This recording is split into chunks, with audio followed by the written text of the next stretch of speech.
C'était plus qu'un symbole. Nous étions ses créateurs.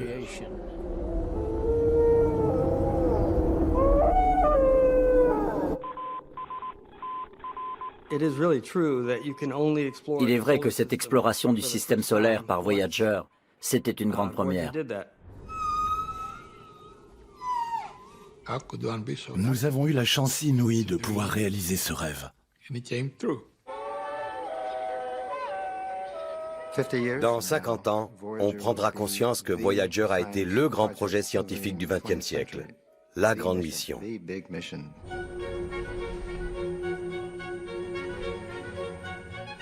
On n'avait pas encore pris la mesure de l'immensité de l'univers.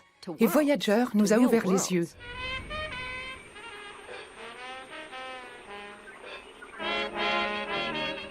Üdvözletet küldünk magyar nyelven minden békét szerető lénynek a világegyetemen. C'est une expérience rare d'avoir pu lancer notre sonde par cette toute petite fenêtre spatiale et temporelle. C'est incroyable d'avoir réussi à le faire.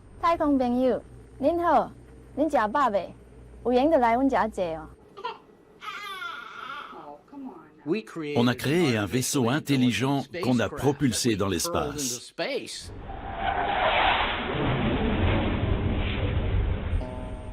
À très long terme, ces sondes seront peut-être la seule trace de notre existence. Quand on travaille sur un tel projet, on le fait avec le plus grand respect. Tout ce qu'on croyait savoir s'est retrouvé ébranlé. On pensait être dans un univers et soudain, on était dans un autre, complètement différent.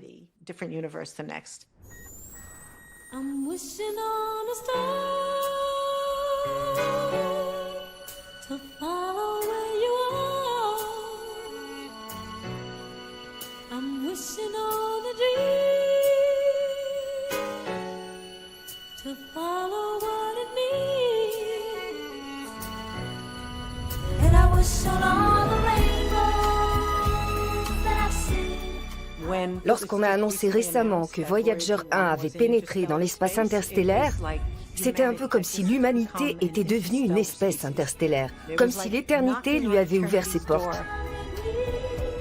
Voyager se trouve de l'autre côté du système solaire, à des milliards de kilomètres de tout autre objet fabriqué par l'homme. Imaginez un peu la distance parcourue par Voyager et le temps passé à la parcourir. Et ce n'est pas fini. Voyager a réussi un exploit qui paraissait insensé. Chaque seconde qui passe, ces vaisseaux explorent un endroit où nous n'étions jamais allés. Ils sont sur une trajectoire sans retour. Ils vont continuer à avancer dans l'immensité infinie. Voyager, c'est une mission d'une audace incroyable. Qui aurait pu imaginer qu'on arriverait à faire ça en 1977 ?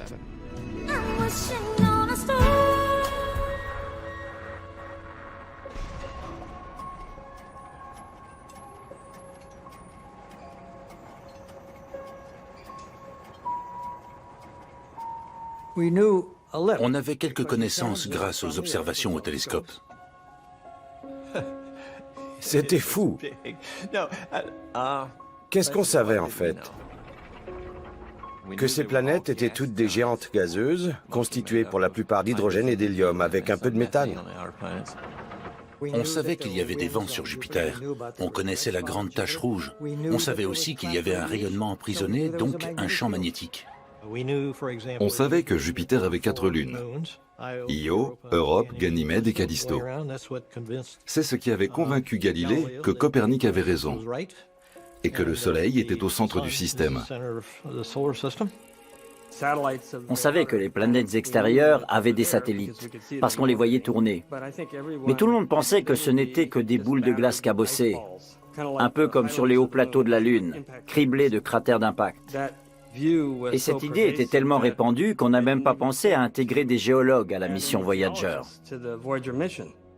De Saturne, on connaissait les anneaux et les principaux satellites, mais pas grand-chose de plus.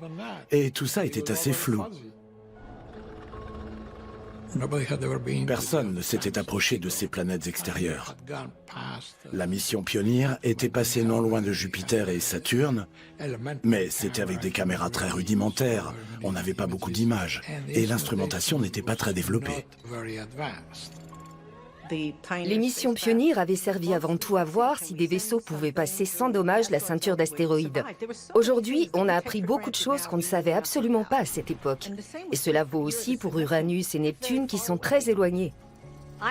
J'avais scruté ces planètes avec les télescopes les plus performants au monde, sans voir autre chose que des taches un peu floues. Au télescope, Uranus n'était qu'un petit point bleu-vert et Neptune un point bleuté encore plus petit. C'était tout. Les astronomes s'étaient donné beaucoup de mal pour connaître leur composition physique, leurs caractéristiques de base. Mais sur leur vraie nature, leur climat, la distribution de la masse à l'intérieur, de quoi elles étaient vraiment constituées, à quoi ressemblait leur lune, on savait très peu de choses. On ne peut pas tout apprendre par la seule observation au télescope. Il y a la théorie, et puis il y a ce qu'on ne sait pas, et qu'on cherche à savoir.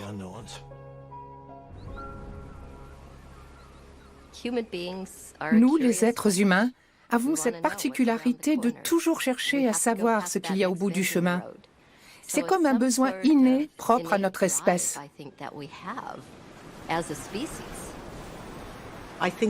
Ce désir d'exploration nous donne un avantage sur les autres espèces. Nous essayons toujours d'améliorer notre condition. Et je crois que nous sentons que notre survie dépendra de notre capacité à vivre dans d'autres mondes. C'est très humain de se poser des questions. Les enfants demandent toujours pourquoi, et certains d'entre nous ne grandissent jamais. C'est l'assistance gravitationnelle qui a rendu cette mission possible. Quand le vaisseau passe à proximité de Jupiter, il prend un peu de la vitesse orbitale de la planète. Ça fait comme un ricochet direction Saturne. Il faut donc s'assurer que Saturne soit au bon endroit. On a bénéficié d'un alignement parfait. Jupiter, Saturne, Uranus et Neptune, tout aligné. Jupiter, boum. Saturne, boum. Uranus, boum. Neptune, boum. Il fallait un alignement exceptionnel des planètes pour que le vaisseau spatial passe de l'une à l'autre. Et cet alignement se produit rarement. Ça n'arrive que tous les 100 ans, même plus de 100 ans. Environ 175 ans. Tous les 176 ans. La dernière fois que ça s'était produit, c'était du temps de la navigation à voile. Au départ, ça s'appelait le Grand Tour des planètes extérieures. Et cette mission coûtait en gros $1 milliard de trop. L'administrateur de la NASA est allé trouver le président Nixon et lui a dit « La dernière fois que les planètes étaient correctement alignées, le président Jefferson était assis à votre place et il a laissé passer sa chance. » Monsieur Nixon a ri et il a dit « D'accord pour 2 planètes. » Soit, ça coûterait forcément moins cher. Mais on savait bien que le lancement étant prévu pour 1977, ce serait bien après le second mandat de M. Nixon. Et d'ailleurs, il est même parti avant la fin initialement prévue.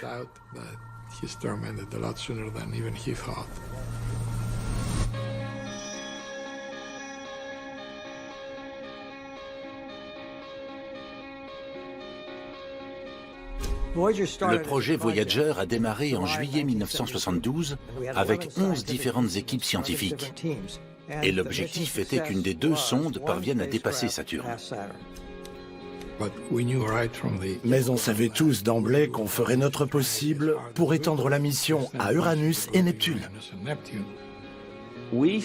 On a donc choisi nos trajectoires avec un point d'appui aux abords de Saturne, qui nous donnerait un coup d'accélérateur pour aller vers Uranus. Et ça dès le départ. On voulait prévoir cette possibilité au cas où l'occasion se présenterait.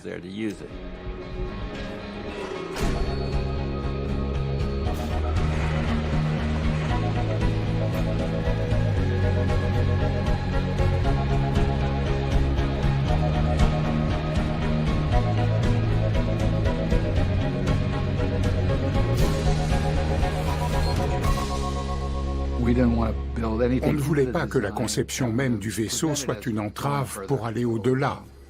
C'était une mission à double fond.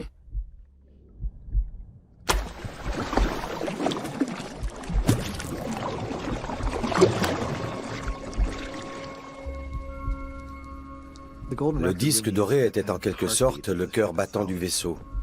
Son objectif, c'était l'exploration scientifique, mais le disque, c'était son âme. Je me souviens du battage médiatique autour des missions Pioneer 10 et 11. Ce dessin au crayon qui représentait la silhouette d'un homme et d'une femme nus. Les gens s'étaient indignés. Et pourtant, c'était un dessin bien innocent. Pour moi, c'était une excellente idée. Would you expect someone to find this record out there? Is there something out there? Well, nobody knows. One of the great unsolved questions is whether we're alone or whether... Carl Sagan est devenu le scientifique américain le plus célèbre de la fin du XXe siècle. Il a joué un rôle très important dans de nombreuses missions de la NASA en direction des planètes, dont celle de Voyager, où il faisait partie de l'équipe imagerie scientifique. Mais c'est aussi l'astronome qui a le plus contribué à la crédibilité de l'étude de la vie extraterrestre. Comment by Thomas Carlyle, somewhat crusty old fellow, who, upon thinking about the stars, said, "A sad spectacle. If they be inhabited, what a scope for misery and folly. If they be not inhabited, what a waste of space." Carl Sagan était un très bon ami. Je l'ai appelé pour lui demander s'il voulait bien imaginer ce qu'on pourrait embarquer sur la sonde. Il a accepté sans hésiter. Il m'a proposé de le faire pour 25 000 $, alors je lui ai donné le feu vert, et à partir de là, il a fait ce qu'il a voulu. C'est lui qui a tout fait avec son équipe. Ils se sont dit que l'occasion était trop belle, et que quitte à lancer une bouteille à la mer, autant y glisser un message, en l'occurrence des témoignages de notre existence. Carl voulait faire une simple plaque métallique, mais un peu plus complète que celle des vaisseaux Pioneer. Mais c'est Frank Drake qui a eu l'idée du disque micro-sillon pour un poids et un encombrement identiques. Frank est un homme très brillant, mélange de Einstein et de Thomas Edison, grand théoricien de la physique, mais aussi quelqu'un de très concret, capable de résoudre toutes sortes de problèmes pratiques. Les scientifiques qui ont monté la mission Voyager sont toujours un peu jaloux que le public ait surtout retenu le disque doré, au lieu de leurs exploits autour des planètes extérieures du système solaire. C'est le disque qui a frappé les esprits. Parce qu'il renvoie à la question de la vie extraterrestre. Et que tout ce qui parle d'établir un contact avec des extraterrestres est bien plus fascinant que de connaître la composition chimique de tel ou tel minéral sur Mars. Ce disque ressemble à un vieux 33 tours. La seule différence, c'est qu'il est en métal pour durer plus longtemps. Il était enregistré 2 fois plus lentement, ce qui nous donnait 2 heures. 1 heure et demie était consacrée à de la musique, et la demi-heure restante contient tous les autres sons. Des bruits de la nature sur Terre, des messages de salutation et des photos encodées de la Terre. On nous a souvent demandé comment vont-ils pouvoir écouter ce disque. Mais justement, on a joint le matériel pour le lire. Une tête de lecture avec un saphir, et sur la couverture du disque, un dessin montrant la façon dont le saphir doit reposer sur le disque. Peut-être que ces schémas leur sembleront du niveau d'un gribouillage de maternelle. Mais ils devraient comprendre, s'ils ont la tête bien faite, si tant est qu'ils aient une tête. Voyager a été lancé l'année du centenaire de l'invention du phonographe par Edison. C'est donc tout naturellement qu'on a choisi le disque comme support. Mais ce qui est intéressant, c'est que pour le protéger de la poussière et des petites particules au cours du voyage, ils ont pensé à le couvrir. Et sur le couvercle, ils ont gravé la position de la Terre dans notre système solaire et sa position par rapport à différents pulsars. Beaucoup de gens nous ont demandé pourquoi leur dire où on se trouve. On ne sait pas qui ils sont. Ils pourraient nous attaquer, nous manger, nous réduire en esclavage ou nous détruire. S'ils trouvent ce disque, c'est qu'ils sont techniquement plus avancés. Pourquoi vous faites ça? Ceux qui le trouveront se demanderont même pourquoi on s'expose ainsi à leur soif de conquête. et se dire qu'on doit être sacrément altruiste.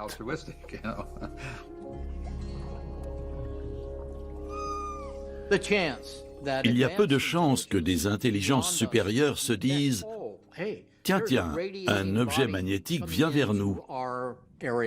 Allons voir quel est le mystérieux message contenu dans cette bouteille. » N'est-ce pas un scénario invraisemblable?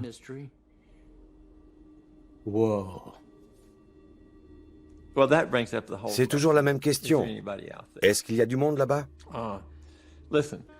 Disons qu'il y a plus ou moins 200 milliards d'étoiles dans la Voie lactée et environ 200 milliards de galaxies dans l'univers, ou du moins dans l'univers tel que nous le connaissons.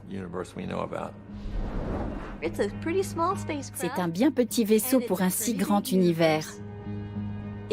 Si vous observez un bout du ciel par le trou d'une paille, disons, en direction de la Grande Ourse, dans ce tout petit espace qu'on pensait vide, il y a des milliers de galaxies. Et chacune d'entre elles est remplie de milliards d'étoiles. Rien que dans ce petit trou. Alors, imaginez le ciel rempli de 1000 fois 1000 galaxies, chacune remplie de milliards et de milliards d'étoiles. Ça fait beaucoup de possibilités. Si vous prenez un grain de sable et que vous le posez sur une table pour figurer le Soleil, la Terre serait à environ 2,5 cm et elle serait microscopique. La totalité du système solaire tiendrait sur une table de 2 mètres de large. Mais si vous deviez ensuite placer l'étoile voisine, figurée par un autre grain de sable, à combien de distance de notre système faudrait-il la placer? La réponse est à 12 km. C'est fou la quantité d'espace vide qu'il y a entre les étoiles et entre les planètes. Les distances sont impressionnantes. Ces vaisseaux sont les plus rapides jamais construits et lancés dans l'espace. Ils avancent à 16 km par seconde. Vous ne les verriez même pas passer. Et malgré ces vitesses considérables pour nos standards terrestres, il leur faut des décennies et des décennies pour arriver aux confins du système solaire. Franchir la ceinture d'astéroïdes, ce n'est pas un problème. Et pourtant, au départ, beaucoup de gens pensaient qu'il y avait de gros risques de collision, alors qu'en fait, c'est très peu probable. Il y a beaucoup de place là-haut. Notre voisine Andromède, par exemple, se trouve à 2 millions d'années-lumière de notre galaxie. Elle se trouve sur une même trajectoire de collision, mais pas avant 5 milliards d'années. On pourrait craindre cette collision. Mais il faut savoir que l'espace, c'est essentiellement de l'espace vide. Et quand nos deux galaxies vont entrer en collision, il y a peu de risque qu'une étoile en touche une autre. Voyager va donc sans doute poursuivre son périple à travers notre galaxie, pendant potentiellement des millions, voire des milliards d'années, sans entrer en collision. J'ai beaucoup de mal avec les grandes échelles géologiques. Comment savoir ce que représentent des dizaines de millions d'années? Pareil pour les distances astronomiques. Quand on commence à se situer dans des échelles astronomiques, notre système solaire est vraiment tout petit. Et on se rend compte que toute cette aventure Voyager, ce petit vaisseau qui part à l'assaut des planètes géantes si lointaines, ce n'est en fait qu'une exploration de notre voisinage immédiat.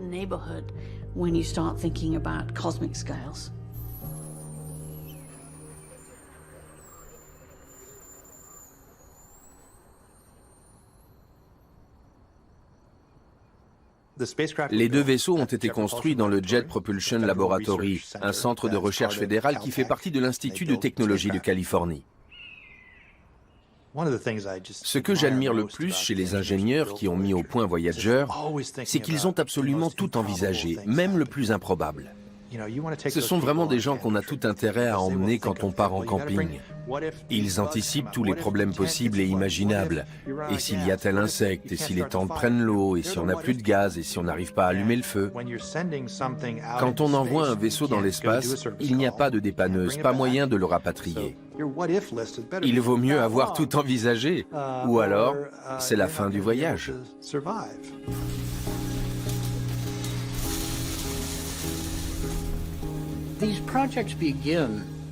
Les projets de ce type commencent tous par une phase de mise à plat.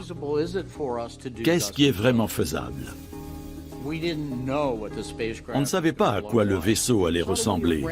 On se demandait plutôt comment on allait l'organiser. Par exemple, où placer le système de communication, cette antenne fixe d'un diamètre de 3,66 m par rapport au système de propulsion. Ce vaisseau, c'est devenu un peu comme un enfant, et nos équipes de concepteurs étaient comme ses parents. C'était un vrai processus de gestation. Il s'agissait de hisser cet enfant jusque dans le monde réel. Tous les vaisseaux spatiaux sont faits de silicium et d'aluminium à 95%. À l'état brut, ça ne coûte pas si cher, mais fabriquer des objets avec, c'est autre chose. C'est un vaisseau assez rudimentaire comparé aux standards actuels. On a 3 ordinateurs à bord, dont la mémoire totale est 240 000 fois inférieure à celle de votre smartphone. Entre 1972 et 1977, on était en pleine réduction des budgets de la recherche spatiale. À cette époque, les ordinateurs les plus performants étaient comparables à ce qu'on a aujourd'hui dans notre poche. Et je ne parle pas de nos téléphones, mais d'une simple clé de voiture. Quoi? La technologie des années 1970? Moi, je suis de celle des années 1930.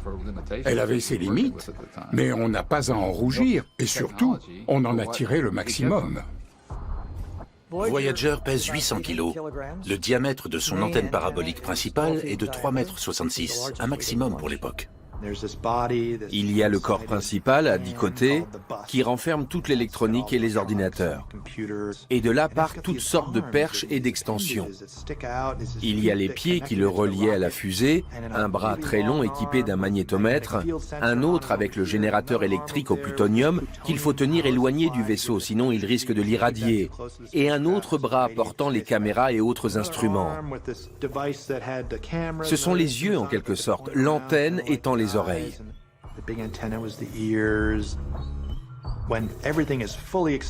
Et franchement, quand toutes ces extensions sont sorties au maximum, le vaisseau a la taille d'un minibus. Il est vraiment gracieux, malgré son allure dégingandée. Une drôle de silhouette, mais parfaitement adaptée à l'espace.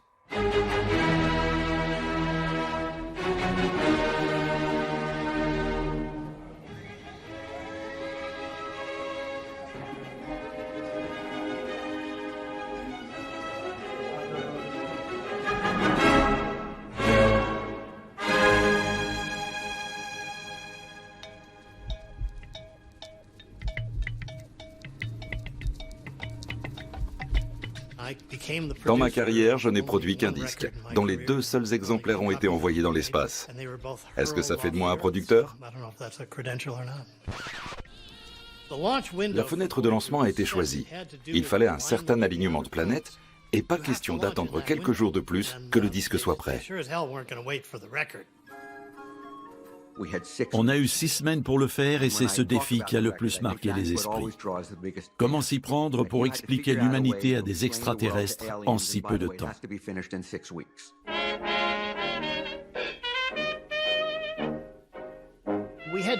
Nous avions 2 objectifs pour la musique. D'abord, nous voulions des musiques représentatives de beaucoup de cultures différentes à travers le monde, et pas seulement de celles qui avaient conçu et lancé la sonde.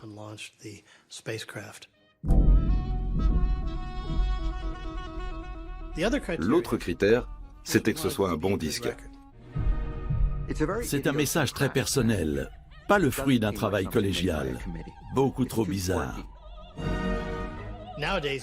De nos jours, on se servirait beaucoup d'Internet. Mais à l'époque, on s'enfermait dans le noir pour écouter ces musiques en prenant des notes. Ça prend beaucoup de temps de passer en revue une grosse pile de vinyles. Sur le disque de Voyager, je suis sûr qu'il y a des musiques dont vous ne connaissez même pas l'existence. Par exemple, le morceau japonais à la flûte shakuhachi, ou la jeune pygmée de 16 ans qui chante un chant initiatique dans la forêt Ituri en Afrique. C'est d'une beauté renversante. Le morceau de gamelan javanais aussi. Et la pièce chinoise de Chin, c'est envoûtant.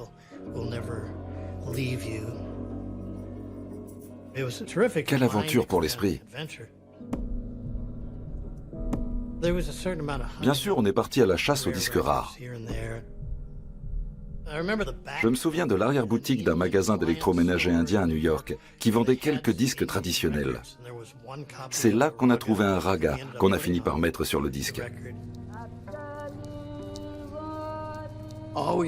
Notre critère était de décrire nos cultures en intégrant de la musique traditionnelle, des musiques primitives, mais aussi Bach, Beethoven et du jazz. On avait très envie de mettre les Beatles, mais ils nous ont dit pas question. On a essayé de leur dire que ça partirait dans l'espace, tout ça. Mais non, ils ne céderaient pas leurs droits aux extraterrestres.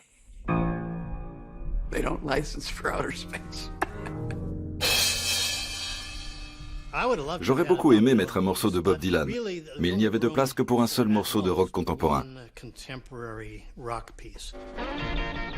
Alors on a choisi Chuck Berry, Johnny B. Good, que Dylan aimait beaucoup d'ailleurs. It may be just 4 simple words, but it is the first positive proof that other intelligent beings inhabit the universe. What are the 4 words, Kakua? Send more Chuck Berry.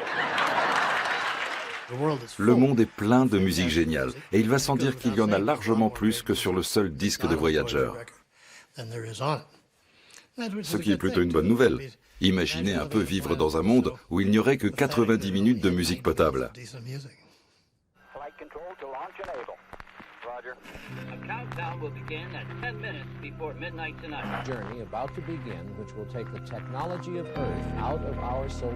Au moment du lancement, la sonde était toute pliée comme un origami. Le moment de l'embarquement sur la fusée a été assez surprenant. Nous savions que ça arriverait un jour, mais ce qui nous a surpris, c'est notre émotion. J'ai regardé tous mes collègues, et là, j'ai compris que c'était la dernière fois que nous avions le vaisseau sous nos yeux.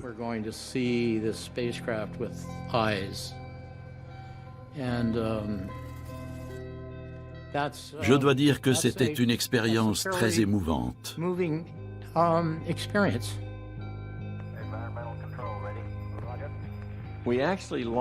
Nous avons lancé Voyager 2 en premier, et ça, la presse ne s'en est pas remise. Voyager 1 a été lancé plus tard, parce qu'il était sur une trajectoire plus rapide. Il a donc dépassé Voyager 2 en décembre 1977. À partir de là, il a toujours été le premier à arriver aux abords des planètes. La presse était rassurée. La plupart des dessins des communiqués de presse montrent le vaisseau du mauvais côté par rapport au disque doré. Quand les journalistes sont venus au lancement, ils ne s'intéressaient qu'au disque. La NASA n'a pas toujours été très claire à ce sujet d'ailleurs. Évidemment, le disque témoin ne présente aucun intérêt scientifique. Les responsables ont organisé une nouvelle conférence de presse, mais à contre-cœur.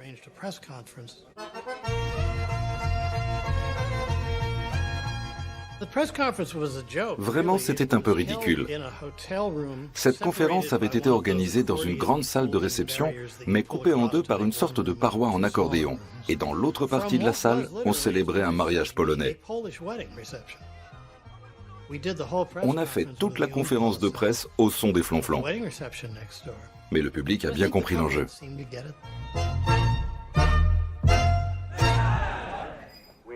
Had a report from John Cassani, the Voyager project manager, that we'll be able to count down at 10:25. Les 2 sondes ont été lancées par des fusées Titan dérivées de missiles balistiques intercontinentaux et reconverties dans le lancement de vaisseaux spatiaux civils en direction des planètes. 5, 4, 3, 2, 1. We have ignition. On assiste à la mise à feu, et là, on n'est plus du tout préparé à ce qui va arriver.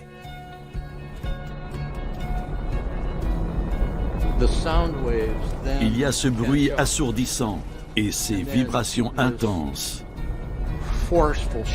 On a tout le corps qui tremble à l'unisson de toute cette énergie.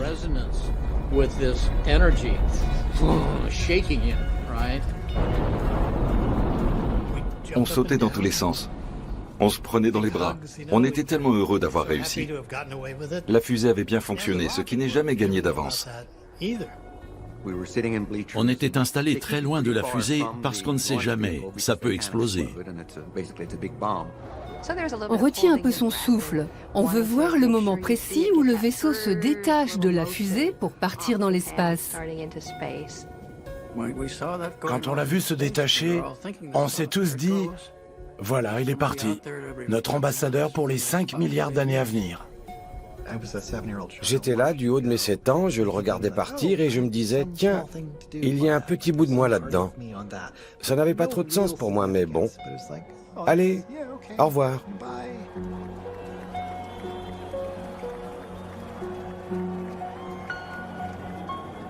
Il y avait des explosions de joie. L'aventure commence. Mais après le lancement, tout s'est affolé. Voyager s'est mis à faire des choses qu'on n'avait pas du tout prévues. Et nous, sur Terre, on se disait, mais qu'est-ce qui lui prend? Quand un lanceur quitte la table de lancement, il doit opérer une rotation pour se trouver dans le bon axe. Et la vitesse de cette rotation est bien plus élevée que celle à laquelle le vaisseau est préparé pour son vol. Alors il se met en rideau, tous les voyants s'allument, ça sature. La sonde ne contrôlait rien. Elle était embarquée sur une grosse fusée qui l'a secouée tellement fort qu'elle a cru qu'elle tombait en panne. Alors elle a commencé à se mettre en backup pour une chose ou l'autre, en attendant de comprendre ce qui se passait. Pendant 2 jours, on s'est vraiment fait du souci. Tout le monde nous demandait si on avait perdu le vaisseau. Et on ne savait pas vraiment quoi répondre. Les journaux titraient « Mutinerie dans l'espace ». La sonde Voyager a décidé de ne pas suivre la trajectoire assignée par ses créateurs. Elle n'en fait qu'à sa tête. Heureusement, la personne qui avait créé le programme a pu nous expliquer ce que le vaisseau était en train de faire.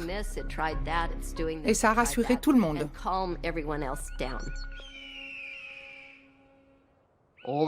Toutes ces réactions qu'on trouvait bizarres, c'était en fait nous qui les avions programmées.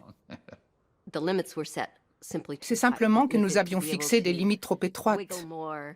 Il fallait qu'ils puissent supporter davantage de mouvements, de vibrations, et le signal de télémesure n'était pas assez constant.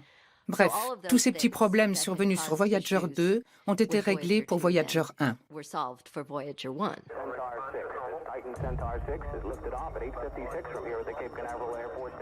Quand Voyager 1 a décollé, tout avait l'air normal.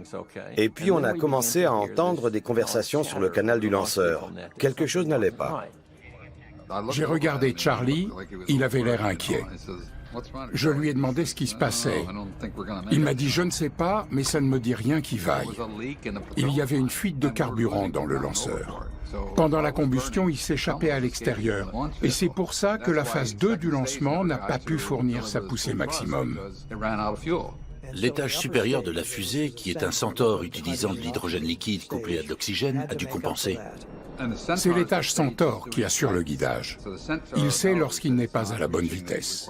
Et quand il se sépare du 2e étage, il sait qu'il va devoir brûler plus longtemps pour augmenter la vitesse. Pour atteindre son orbite d'attente, le Centaure avait besoin de 545 kg de carburant supplémentaire. On se demandait tous, est-ce qu'il va avoir assez de carburant pour fonctionner normalement?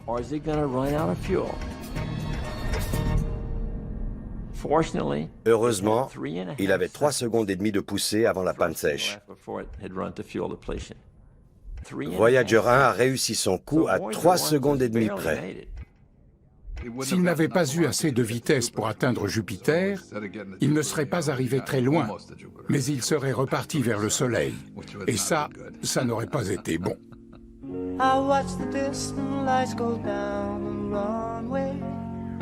Disappear into the evening sky. Oh, you know I'm with you on your journey.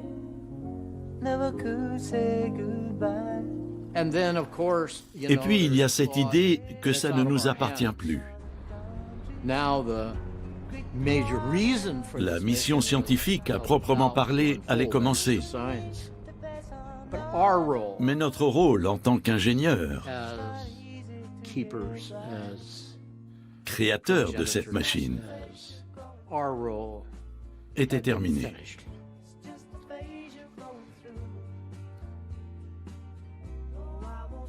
C'était émouvant.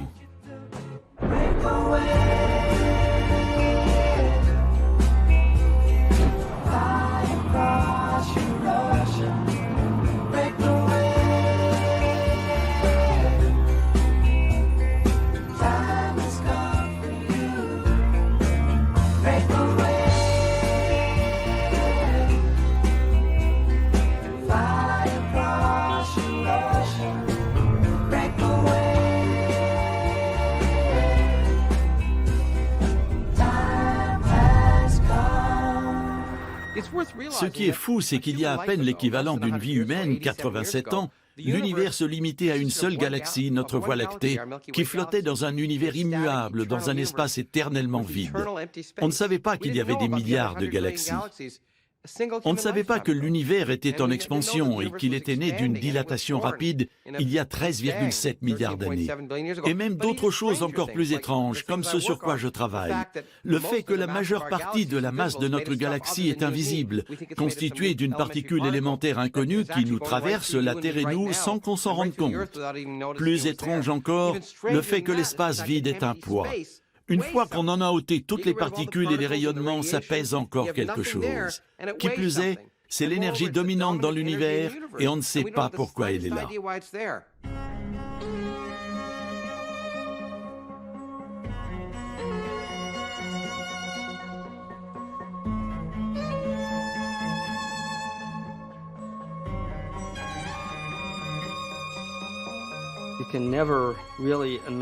On a beau essayer, on ne peut jamais vraiment imaginer ce que la nature nous réserve comme surprise.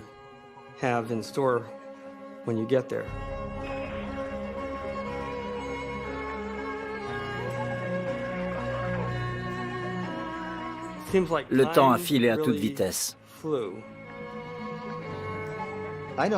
Je crois qu'on n'avait pas bien saisi avant la première rencontre avec Jupiter à quel point ce serait intense.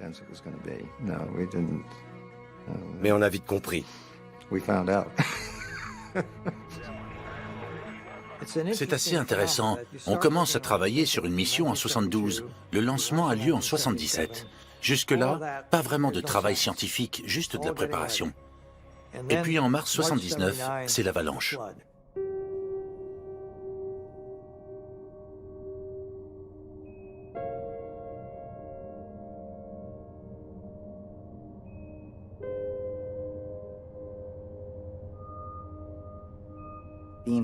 On se laisse gagner par le suspense. On a démarré la phase d'observation avec notre caméra téléobjectif, et c'est comme ça que, jour après jour, Jupiter nous est apparu de plus en plus grande. À mesure qu'on approchait, chaque photo était plus belle que la précédente. Au départ, c'était un tout petit point sur l'écran qui grossissait de jour en jour. Et plus on approchait, plus les images étaient spectaculaires. C'était incroyablement étrange et beau. Grâce à Voyager, Jupiter se révélait dans toute sa splendeur. On essayait d'obtenir le plus de détails possible. On avait un objectif 1500 mm et un grand angle de 200 mm. Would someone care to speculate what you would say to Galileo Galilei if he walked into the room today? How are you able to live so long?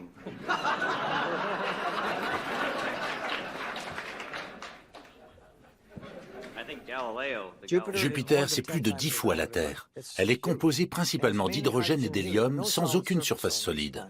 Ces planètes sont faites de gaz liquide et de liquide au plus profond. Plus on va en profondeur, plus le gaz est comprimé. Il devient tellement chaud qu'on serait littéralement vaporisé si on devait traverser Jupiter.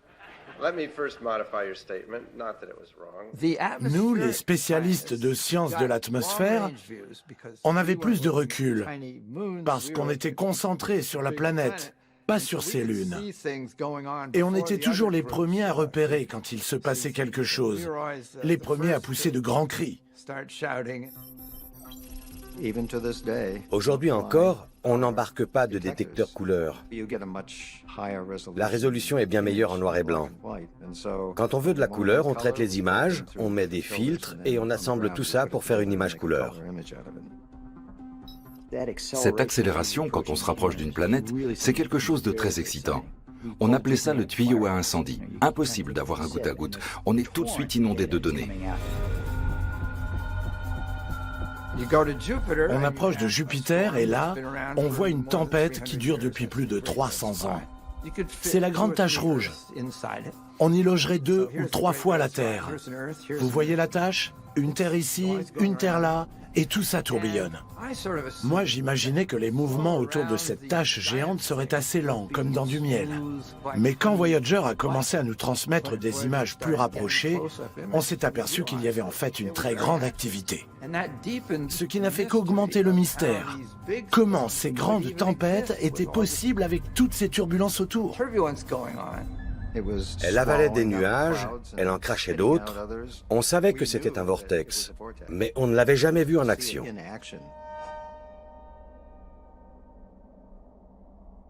Chaque jour, on se demandait si notre vaisseau était assez bien conçu. Avait-on vraiment anticipé tous les problèmes possibles?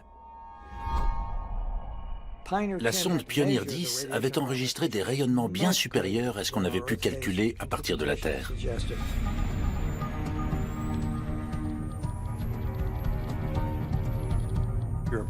On fait exprès de s'approcher de ce monstre, de ce champ magnétique phénoménal, parce qu'on veut pouvoir observer toutes les lunes, les nuages et les tempêtes, et aussi parce qu'on veut profiter de sa gravité pour foncer vers Saturne. Mais on ne sait pas si le vaisseau va survivre à ça. S'il grille, finit la mission. Pareil s'il reste intact, mais qu'il ne peut plus communiquer. 2 mois avant le lancement, l'équipe scientifique prévoyait que les champs magnétiques autour de Jupiter seraient assez intenses pour accélérer les particules. On entendait parler de valeurs proches de 40 000 volts, autant dire que notre vaisseau n'y survivrait pas. Les câblages des différentes extensions de la sonde étaient conducteurs. Ils risquaient de transporter ce bombardement à l'intérieur de nos systèmes et de tuer le vaisseau. Il a donc fallu tout isoler. Et on n'avait plus le temps de passer par les procédures de conception normales. Alors, pour que ça puisse être fait rapidement, on a monté une équipe qui a fait des choses pas très orthodoxes. Je me souviens avoir demandé à un technicien d'aller acheter du papier alu. On n'avait rien d'autre sous la main. Normalement, nos protocoles de commande de matériaux sont des procédures beaucoup plus élaborées.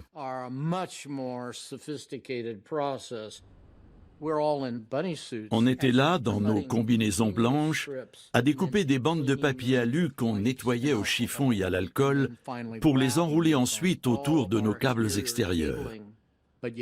Mais c'était le même alu que dans votre cuisine. Ce qui en soi n'est pas très gênant. Peut-être qu'il y a eu une rupture de stock de papier alu à l'épicerie du coin pendant quelques jours. Mais bon, c'était pour la bonne cause. Une chose est sûre, on ne savait pas si ça suffirait.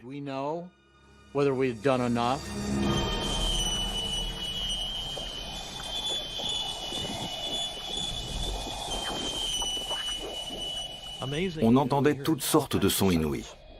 C'est un phénomène très curieux. Imaginez des molécules qui se rassemblent dans un coin d'une pièce et qui commencent à siffler tout en même temps. Eh bien, dans cette ceinture de radiation, c'est possible. J'appellerais ça des sons radio, parce qu'on les détecte avec une antenne. Si vos oreilles étaient équipées d'antennes assez puissantes, vous pourriez capter ce qu'on a enregistré. Des sifflements. Ces sifflements, ce sont en fait des éclairs. C'était la première fois qu'on détectait des éclairs sur une planète autre que la Terre, en beaucoup plus intense. Sur Jupiter, il y a des éclairs qui couvriraient la moitié des États-Unis. C'est fascinant ce qu'on entend dans l'espace.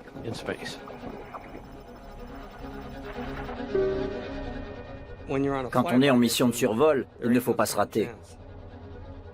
On recevait des images de plus en plus satisfaisantes. On commençait à voir les détails des lunes.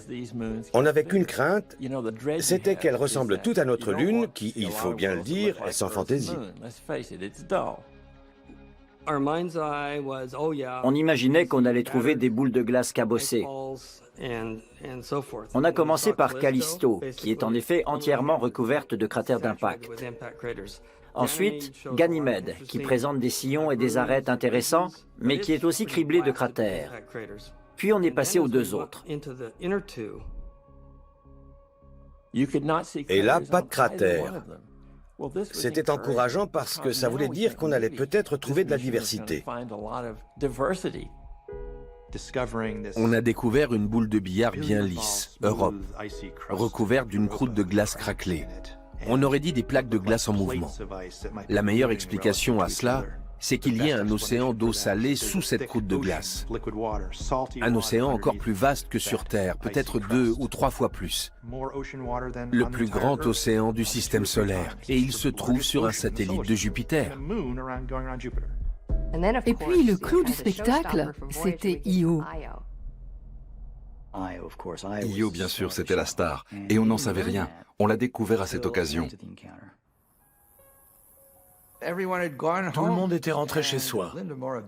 Linda Morabito, une ingénieure qui était là pour établir la position et l'orbite du vaisseau, a repéré des sortes de bosses à la surface de Io. Sur cette mission, j'étais ingénieur de navigation. J'étais chargé de jeter un dernier coup d'œil avant de partir. Allez, une dernière photo de Jupiter. Ce n'était pas un poste très prioritaire. C'était une image de navigation optique, et Linda a aperçu quelque chose d'étrange à la surface. J'ai vu émerger un objet vraiment énorme. Je me suis dit, mais qu'est-ce que ça peut bien être? D'après l'image, ça ressemblait à un autre satellite émergeant de derrière Io. Mais un objet de cette taille, à cette distance, aurait été visible de la Terre. Ce dont j'étais sûre, en revanche, c'est que je voyais quelque chose qu'on n'avait encore jamais vu. C'était comme un panache en forme de champignon qui s'élevait à 250 km au-dessus de la surface. Une activité volcanique. J'avais découvert la première preuve d'un volcanisme actif ailleurs que sur Terre.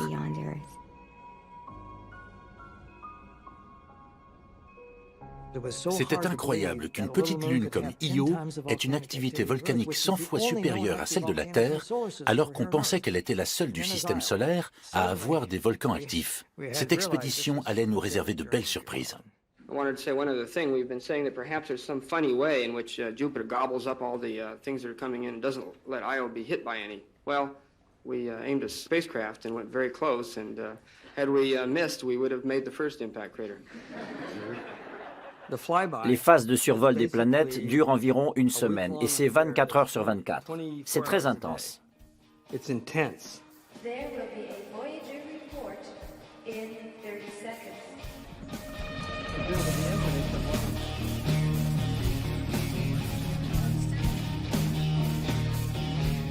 C'était de la science en direct, du fait de la conférence de presse du soir. Les images arrivent et on a 3 heures pour les comprendre et en informer le monde entier. Grosse pression. Et là, on regrette d'être fait de chair et de sang. On a besoin de manger, de dormir, d'aller aux toilettes. Et à cause de ça, on va forcément rater quelque chose, alors qu'on ne veut surtout pas, parce que toutes les 48 secondes, une nouvelle image arrive.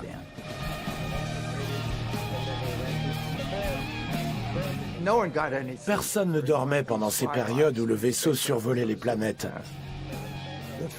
Les labos photos travaillaient jour et nuit. Les gens dormaient dans leur voiture.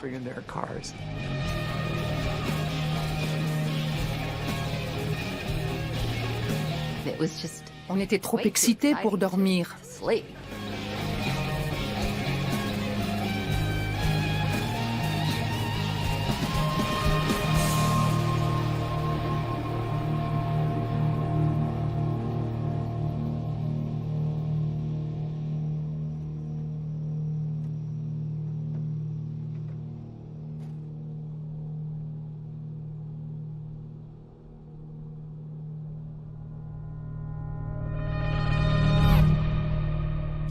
C'est la toute première photo de l'anneau de Jupiter.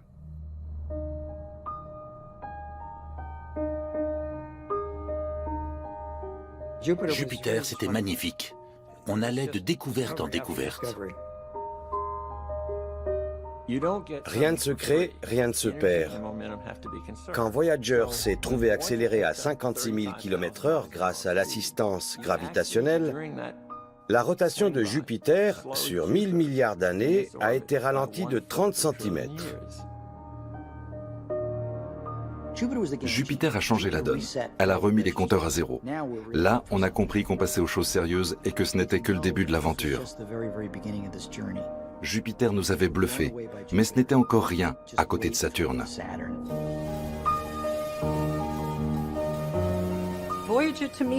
Pour moi, la mission Voyager, ça a été homérique. Des années à traverser le système solaire d'une planète à l'autre, puis une semaine ou deux d'activités frénétiques, de découvertes, et puis on remonte sur le bateau et en avant pour de nouvelles conquêtes.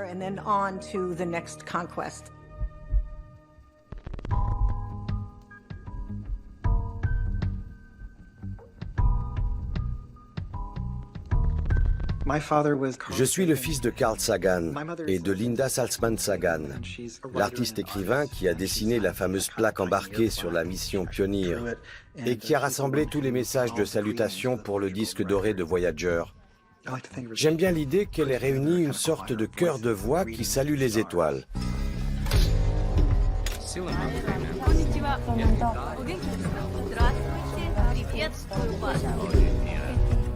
Mes parents voulaient aussi qu'il y ait une voix d'enfant, alors ils m'ont demandé « Nick, tu voudrais bien laisser un message pour les extraterrestres, s'ils existent? Qu'est-ce que tu aimerais leur dire ?»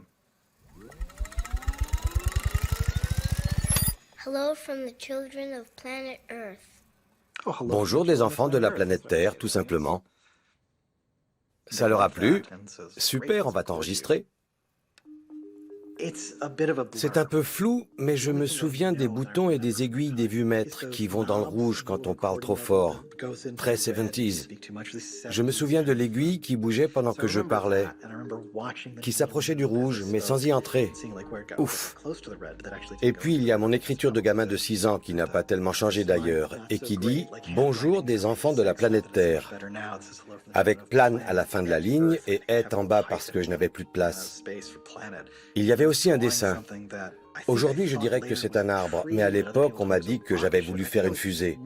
J'étais plus concentré sur mon petit dessin de rien du tout que sur la façon dont j'allais dire ma phrase. Mais je l'ai fait, puis j'ai bu mon jus de pomme et je suis retourné à mes livres. Ce n'est que beaucoup plus tard que j'ai saisi ce que ça avait d'exceptionnel.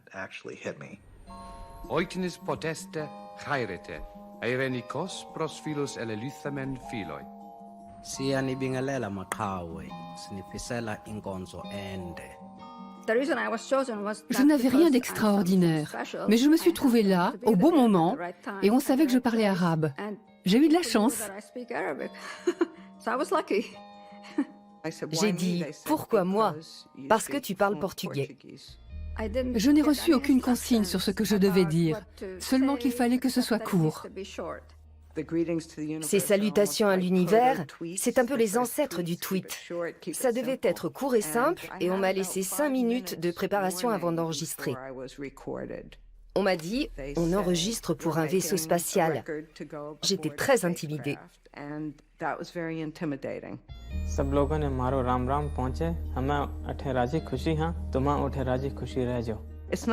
Comment saluer l'univers? Il n'y a pas de formule toute faite pour ça. Ça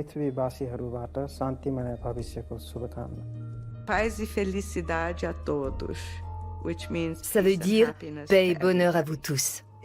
Ça m'a semblé le moins risqué si on croisait des extraterrestres, plutôt que de leur dire « Conduisez-moi à votre chef ».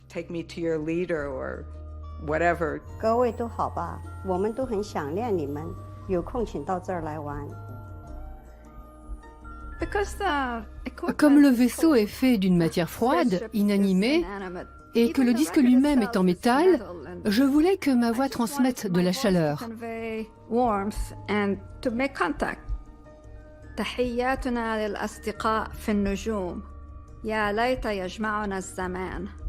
Ce qui signifie « Salut à nos amis du ciel, nous aimerions vous rencontrer un jour ».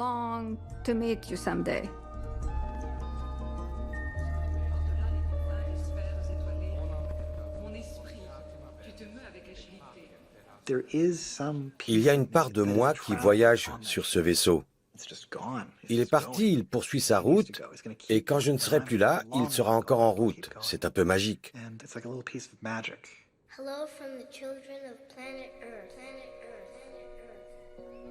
In your mind you have capacities, you know, to telepath messages through the vast unknown. Please close your eyes and concentrate with every thought you think upon the recitation we're about to sing. Calling occupants of interplanetary craft. J'aimerais avoir la réponse à cette question. Sommes-nous vraiment seuls? Il y a forcément d'autres civilisations dans cette immensité. Ce serait presque statistiquement impossible qu'il n'y ait pas d'autres formes de vie intelligentes ailleurs, et même plus qu'intelligentes. Plus l'espace est vaste, plus c'est possible. Mais de là à les trouver, c'est beaucoup moins sûr. La botte de foin est beaucoup trop grosse pour qu'on y trouve l'aiguille.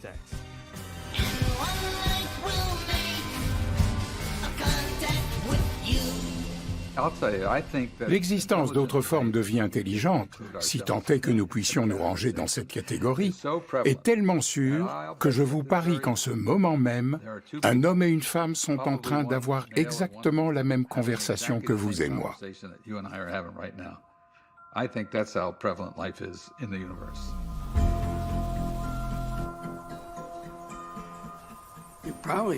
Ils sont peut-être même en train d'essayer d'établir un contact avec nous en ce moment.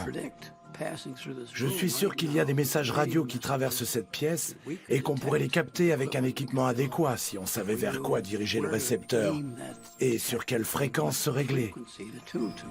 Ici, dans cette pièce, c'est saisissant. Ils sont là, dans cette pièce. Par rapport à toute forme de vie extraterrestre, l'éloignement n'est pas tant spatial que temporel. Tout dépend de combien durent les civilisations. Il faut bien qu'elles existent simultanément si elles veulent pouvoir communiquer.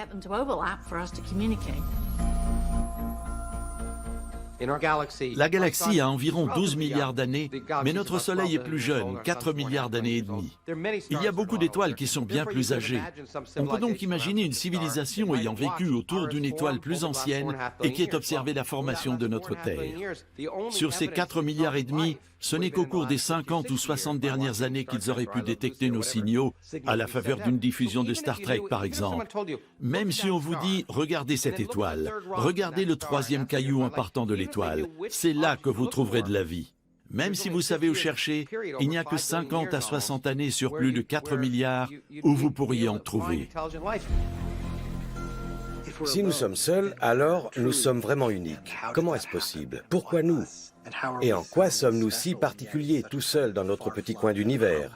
Et si nous ne sommes pas seuls, comment sommes-nous arrivés ici? Est-ce que ces autres groupes peuvent nous en apprendre davantage sur nous? À quoi ressemblent-ils? Sont-ils les créatures de nos rêves ou de nos cauchemars? Ce qui nous sauve, c'est que le voyage interstellaire n'est pas une chose facile. Les extraterrestres ne sont sans doute pas plus avancés que nous dans ce domaine. On est tranquille pour quelque temps. En gros, on est tous coincés chacun de son côté sur sa planète.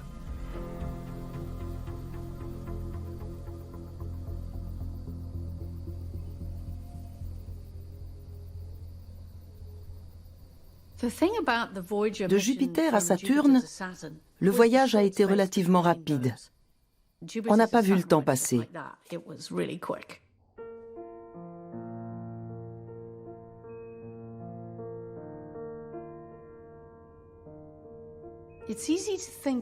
Jupiter, c'est un peu le mâle dominant du système solaire. C'est assez évident. Mais Saturne est plus majestueuse, avec ses anneaux qui lui donnent un air de sérénité, et avec ses lunes un peu éloignées, en retrait. Les premières images n'étaient pas meilleures que celles qu'on pouvait prendre de la Terre, mais à mesure que la sonde approchait, c'était de mieux en mieux. On se disait, Qu'est-ce que ce sera quand on sera tout près? Au télescope, les anneaux de Saturne ressemblent à de petites oreilles de chaque côté. Et là, on voyait tous les détails. On aurait dit les sillons d'un disque vinyle. Les anneaux de Saturne, qu'est-ce que c'est? Des milliards de particules glacées, certaines aussi grandes qu'une maison. Elles sont énormes, beaucoup plus larges que plusieurs terres mises côte à côte, mais de moins d'1 kilomètre d'épaisseur.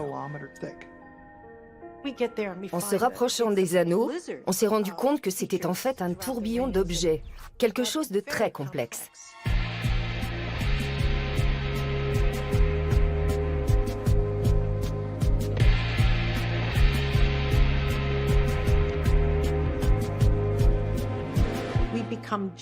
On était devenus accros. C'est comme ça pendant les phases de survol. Quand on a déjà vécu ça une fois, on sait que c'est une expérience géniale et on voudrait que ça ne s'arrête plus jamais. At some point, perhaps a year or so from now, it may be possible to put all this into perspective. But right at the moment, I cannot recall being in such a state of euphoria for any previous planetary encounter, including our two remarkable Voyager encounters at Jupiter.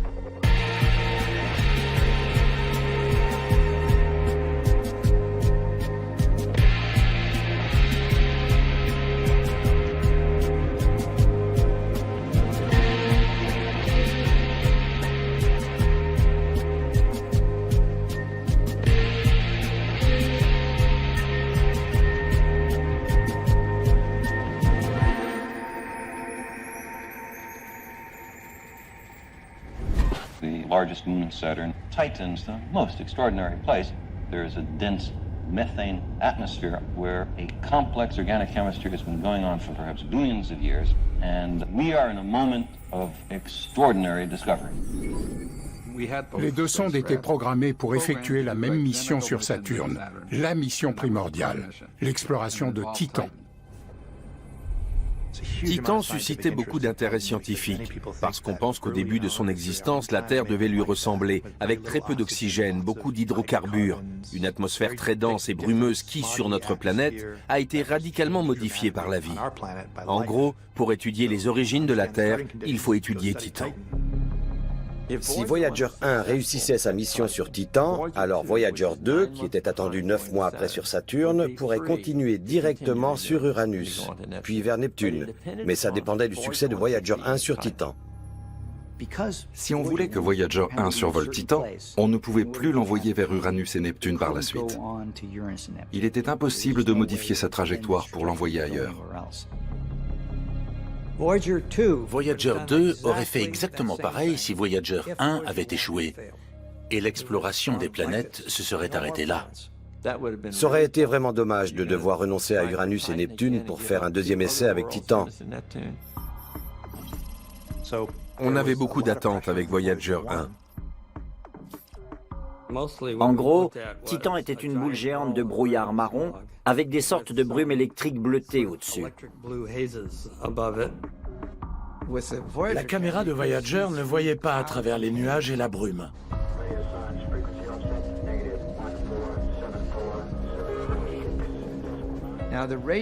Mais les signaux radio du vaisseau traversaient l'atmosphère de la planète, ce qui permettait d'avoir une mesure de la pression à la surface et aussi des températures. On a eu beaucoup d'infos grâce à ces signaux. Titan ne s'est pas révélé aux caméras de Voyager, mais les spectromètres et les ondes radio ont aidé à mieux connaître la composition chimique et physique de son atmosphère et de sa surface.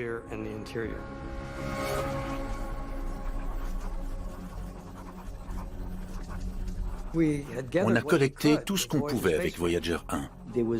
Il n'y avait pas grand-chose à tirer d'un deuxième survol de Titan.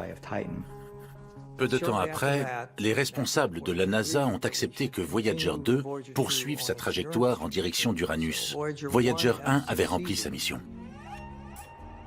Souvent, les gens ne savent pas qu'on a failli ne pas continuer vers Uranus et Neptune. Tout dépendait de la mission de Voyager 1 sur Titan. Une fois sa mission accomplie, Voyager 1 s'est éloigné vers les confins du système solaire, en quittant le plan de l'écliptique. Sa mission planétaire était donc presque terminée. J'y reviendrai plus tard.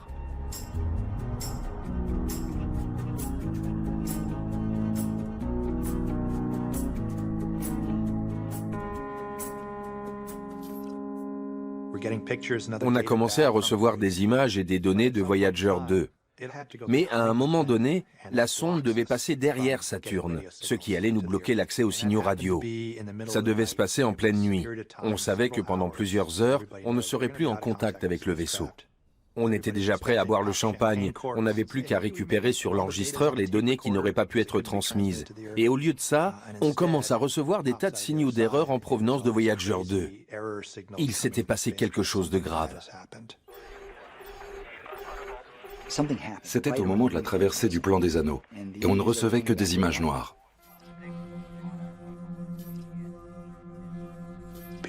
Est-ce que la sonde avait percuté les anneaux de Saturne? Est-ce que c'était la fin?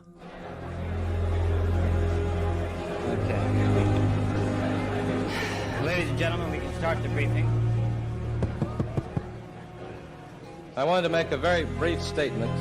We do have a problem on board the Voyager 2 spacecraft. The spacecraft has a problem. The scan platform operating mechanism is not operating properly. To make sure we understand where we're headed, the following instruments are mounted on the platform. The wide-angle camera, the narrow-angle camera, the infrared instrument, the ultraviolet instrument, and the photopolarimeter. C'était le jour le plus sombre de toute cette mission. There is circumstantial evidence. Quand je suis entré dans l'auditorium, tout le monde était consterné. You're beginning to speculate. J'ai su assez vite ce qui s'était passé. La plateforme des caméras avait gelé. Cette plateforme traversait l'immensité du ciel à vitesse maximum. Ce gel pouvait tout compromettre.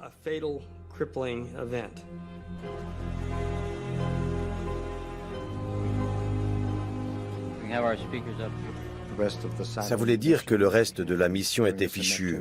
Saturne, Uranus et Neptune. Tout d'un coup, on voyait nos projets s'effondrer. The problem is not with the camera, it's with the articulated platform that moves all of the instruments. Our cameras, as far as we know, are working just fine. It's just that we're taking lots of pictures of black space. Toutes les explorations qu'on avait prévues, Uranus et Neptune, plus aucun vaisseau spatial n'irait là-bas. C'était la mission de Voyager et tout d'un coup, c'était comme si ça n'allait plus être possible. On était complètement anéantis.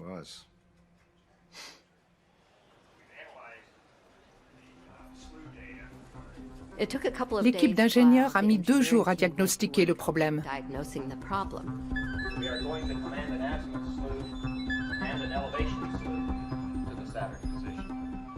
Cette plateforme est dotée de petits moteurs qui la font tourner. On pouvait la faire tourner au ralenti, tic, tic, tic, tic, à vitesse moyenne ou alors très vite. On voulait pouvoir observer dans différentes directions. Mais comme ça n'était pas bien lubrifié, ça restait bloqué. C'était un peu comme une voiture bloquée dans la neige. On essaie d'aller en avant, en arrière, par petits coups, pour essayer de la dégager petit à petit. C'est ce qu'on a fait avec la plateforme. On a essayé de la pousser dans un sens, elle bougeait un peu, puis dans l'autre sens, et ainsi de suite, d'avant en arrière, et on a enfin réussi à relubrifier le tout. La plateforme a été libérée, les images sont revenues et on a eu Saturne au moment où on s'en éloignait.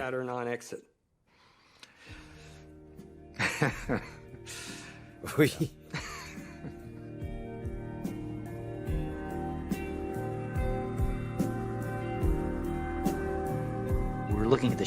On voyait l'ombre de Saturne sur les anneaux. C'était un angle nouveau, inédit. Incroyable. On était de l'autre côté de Saturne.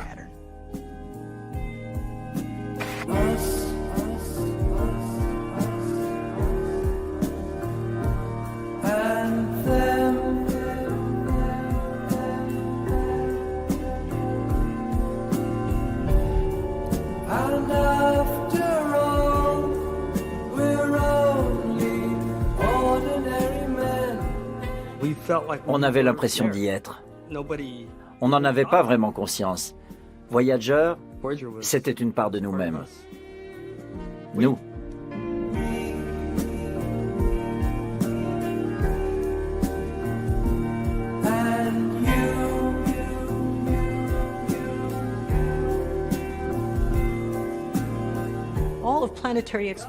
Pour moi, toutes les explorations planétaires, c'est une histoire de désir. Désir de se connaître soi-même, désir de comprendre le sens de notre existence, de communiquer, de dire à l'univers, on est là, regardez-nous. Et vous, où êtes-vous?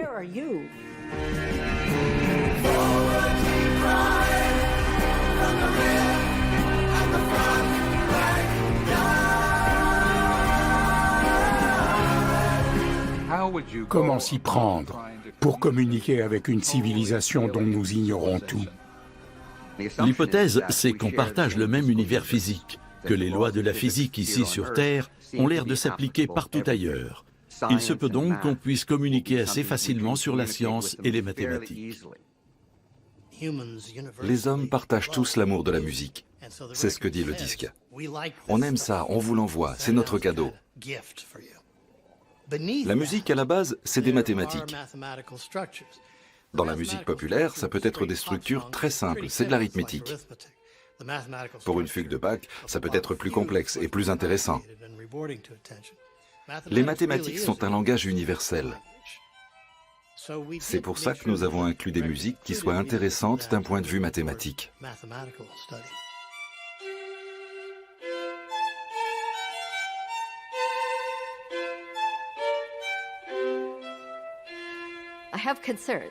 Ce n'est pas si simple. Il y a des formes d'intelligence sur notre propre planète, les dauphins, les baleines, avec lesquels on ne sait pas communiquer, au-delà des petits numéros de delphinarium. C'est un peu présomptueux d'imaginer que ça va se passer comme dans Star Trek, qu'on va trouver des formes de vie avancées, avec qui on va tout de suite pouvoir discuter autour d'une tasse de thé. C'est plus compliqué que ça. Le disque de Voyager contient une série de photos pour décrire notre civilisation. Mais on ne pouvait en mettre qu'une centaine, pas plus. Ça n'a pas été facile. On a procédé par petites touches. On ne peut pas décrire la Terre en 100 photos. Pas même en 1000. Mais il fallait réussir à représenter tout un monde à partir d'un détail.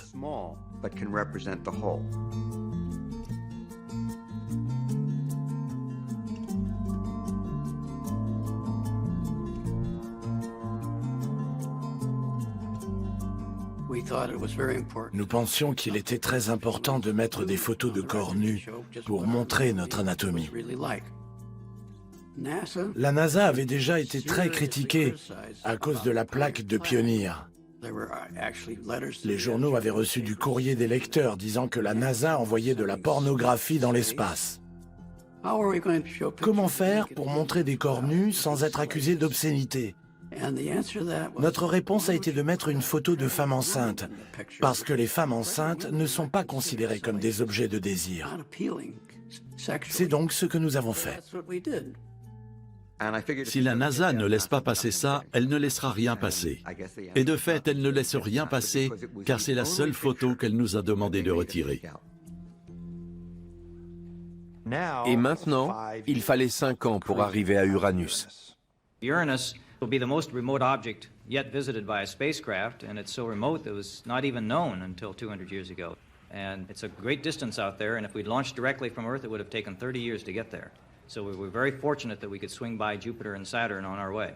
I can only say that as an observational astronomer, I've been trying to figure this thing out for the past 25 years, and it's very frustrating in a telescope to look at that tiny little disk and try to determine anything about it. So for me, the next few days are going to be very exciting.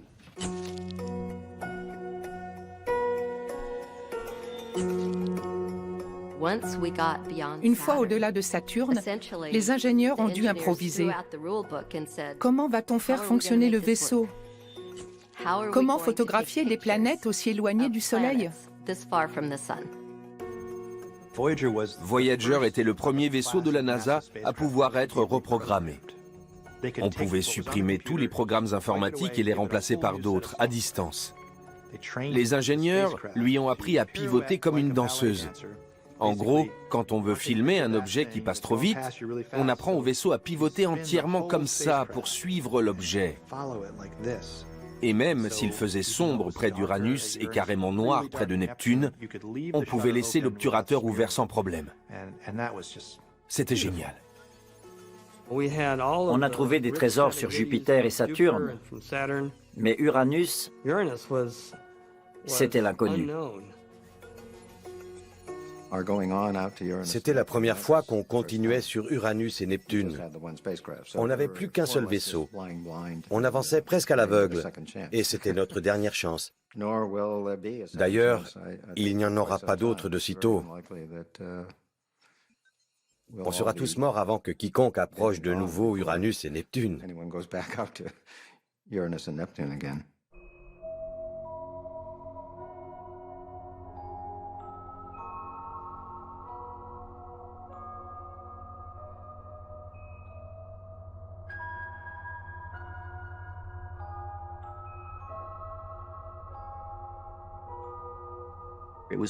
C'était comme voir cette planète, qui était presque une abstraction, presque un mythe, devenir un objet bien réel. Elle se présentait un peu comme une cible, tellement son axe de rotation est incliné. Et puis cette magnifique couleur bleu-vert à cause du méthane présent dans l'atmosphère. À chaque photo, c'était encore plus beau. On entendait les gens s'extasier. Waouh! Ceux qui étaient occupés se retournaient d'un coup et waouh, regardez-moi ça! Il n'y avait pas Internet, pas de fil d'actu en direction de CNN Live. Pour pouvoir partager cette expérience unique, c'est-à-dire faire partie de ce groupe de gens qui regardent un petit point lumineux devenir un monde réel sous leurs yeux, il fallait être confiné dans cette pièce. Well, just about 2 minutes ago, Voyager 2 passed through its closest approach to Uranus. The new ring is right here. Now, I don't... You're telling me you can't see it. I can. Dr. Soderblom, as you whizzed through your explanation, I couldn't put it all together. Could you try that again? Slower? Slower and a few more details? I thought that was pretty slow. Il y a eu des surprises à chaque nouvelle planète, même si on avait beaucoup appris dans l'intervalle. Par exemple, avant Voyager, tous les champs magnétiques avaient leur pôle magnétique près de l'axe de rotation de la planète. C'était le cas pour Jupiter, pour Saturne. Et là, sur Uranus, le pôle magnétique était près de l'équateur. There's been a lot of speculation about the magnetosphere of Uranus. Would there be one? What would it be like? And the magnetosphere of Uranus is far more weird and wonderful. On a trouvé une planète inclinée sur le côté, mais comme le champ magnétique est orienté par rapport à l'axe de rotation, on avait une sorte d'énorme contorsion du champ magnétique lié à la rotation de la planète. Très bizarre. Pourquoi ce champ magnétique était si perturbé? On n'en avait aucune idée. Au moment où Voyager 2 est passé près d'Uranus, l'un des pôles de la planète pointait en direction du Soleil. À cet endroit de son orbite, l'atmosphère ne laissait pas voir grand-chose. La planète n'était pas très engageante. Et d'ailleurs, c'est un peu sa nature. Uranus ne livre pas ses secrets. Je pense que c'est l'une de nos déceptions. Uranus n'est pas plus photogénique que cela. Elle est assez terne. Oui, pauvre Uranus.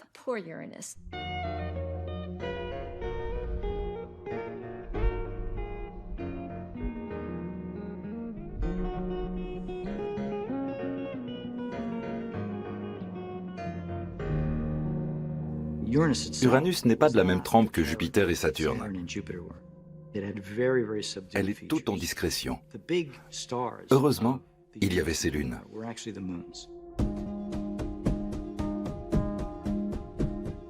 Pour aller sur Neptune, il faut se servir de l'appui gravitationnel d'Uranus. Or, il se trouve que le point d'entrée dans la sphère d'Uranus se trouvait tout près de l'orbite de Miranda. Pour info, Miranda n'est pas la plus grosse lune d'Uranus. Et si Uranus avait été la dernière planète visitée, peut-être que les scientifiques auraient préféré en explorer une plus grande. Alors qu'en fait, je ne vois pas ce qui aurait pu être plus intéressant que Miranda. C'était un drôle de bazar.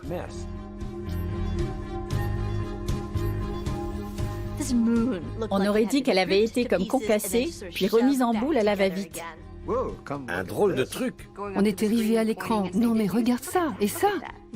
Miranda a bluffé tout le monde. Par endroits, il y avait d'énormes falaises, comme des entailles. Sur l'une d'elles, il y avait un à-pic qui devait faire dans les 10 km. La gravité sur Miranda est si faible que si vous tombiez du haut de cette falaise, vous auriez le temps de lire votre journal. Votre chute durerait 20 minutes, mais en arrivant au fond, la vitesse serait encore de 150 km/h. Alors, ce serait le dernier journal de votre vie.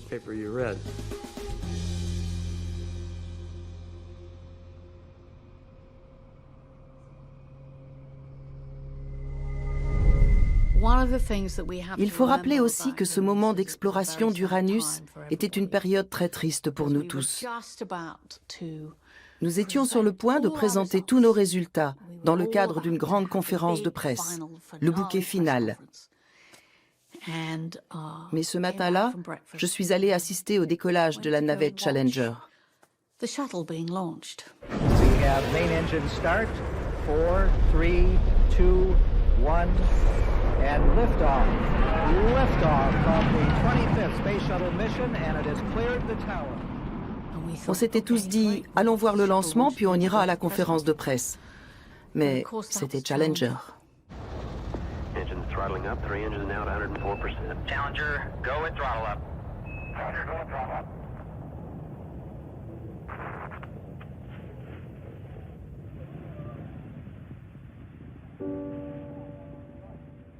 Les gens étaient sidérés. Vous avez vu ça? Elle a vraiment explosé?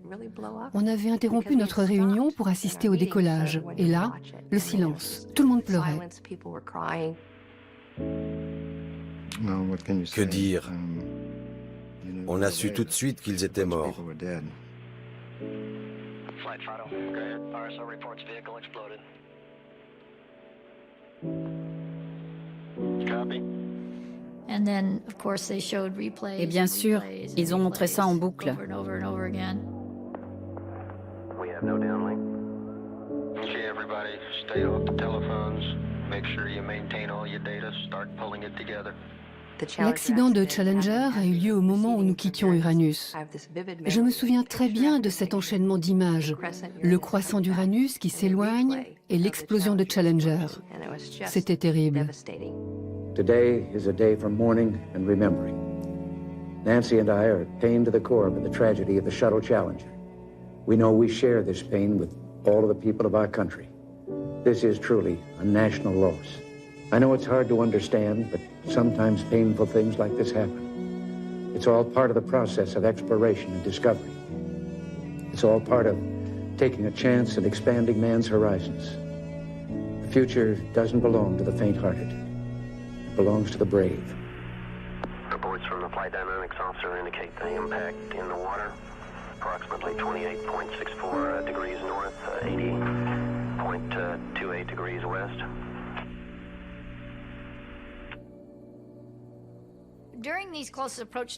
Pendant ces périodes d'approche des planètes, il y avait des centaines de journalistes qui passaient au laboratoire, dans une ambiance de salle de rédaction. Et après Challenger, tout le monde est parti. C'était une période très triste. Une triste fin pour une autre belle mission.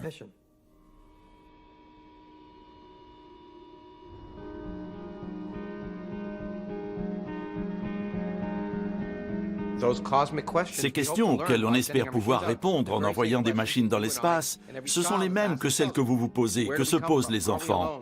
D'où vient-on? Sommes-nous seuls? De quoi est fait l'univers? Comment va-t-il finir? C'est ça le moteur de la science. Moi, je m'occupe de cosmologie. J'étudie le commencement et la fin de l'univers. Les gens me demandent à quoi ça sert.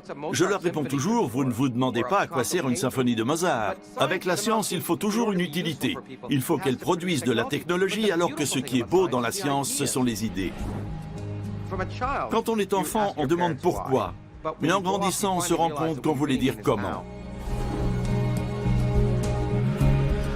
Einstein nous a appris que le temps et l'espace sont liés de façon indissoluble. Nous vivons dans un espace-temps. Si un beau jour notre univers est apparu et l'espace avec, alors le temps aussi. Il est probable que le temps n'existait pas avant le Big Bang. Il n'y avait pas d'avant, ce qui peut paraître fou parce que s'il n'y a pas d'avant, toutes les idées de causalité et d'effet sont à jeter. En tout cas, ça veut dire que nous allons devoir apprendre à changer notre compréhension des choses.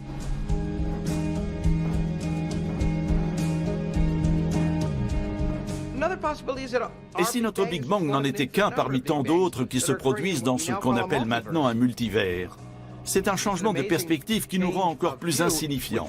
Nous étions déjà assez insignifiants quand nous tournions autour du Soleil, au milieu de nulle part, parmi des centaines de milliards d'autres galaxies, mais plus encore maintenant qu'on sait que ce qu'on croyait être notre univers n'est qu'un espace insignifiant au milieu de quelque chose de beaucoup plus vaste. La science nous éloigne de plus en plus du centre de l'univers, du cœur de l'action.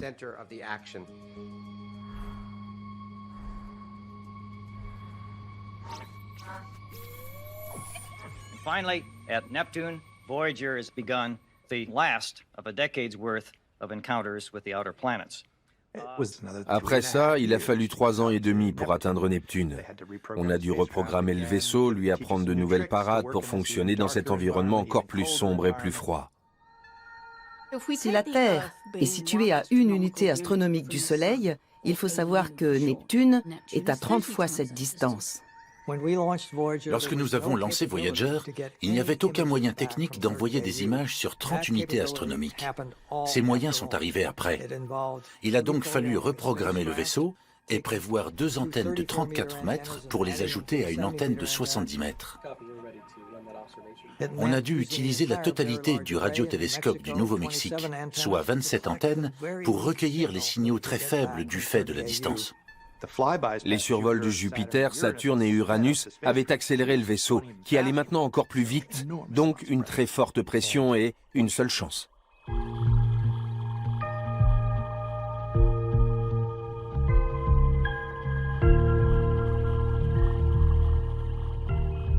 Elle était là, au bord de notre système solaire, comme si elle attendait que quelqu'un vienne admirer sa beauté, que des humains passent à proximité et s'émerveillent. Neptune était photogénique dès le départ. J'avais déjà fait des photos de Neptune sur Terre, mais on ne voyait pas grand-chose. Après tout ce que j'avais imaginé, la voir en vrai comme ça, quel flash! C'était une boule bleue brillante qui rappelait un peu la Terre. Ce qui était assez étrange pour la dernière planète que nous allions découvrir.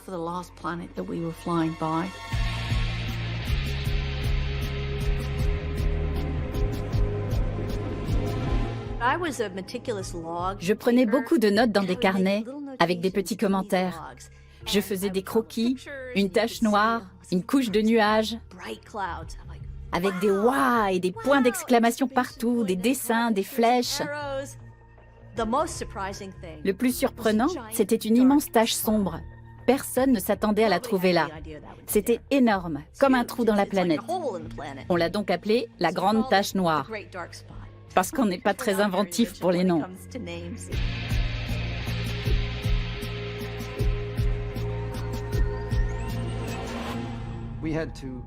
On devait faire une prévision des tempêtes sur Neptune pour les filmer le dernier jour. Et au même moment, sur Terre, il y avait un ouragan au large de la côte est des États-Unis. Et les météorologues essayaient de prévoir quand il arriverait sur les côtes. Ils voulaient des prévisions à 12 heures, mais ils avaient un mal fou parce qu'ils n'arrêtaient pas de changer de position. Alors que nous, on notait tranquillement nos points sur du papier millimétré et on disait, voilà, dans 2 semaines, cette tempête sera ici. Et souvent, c'était le cas.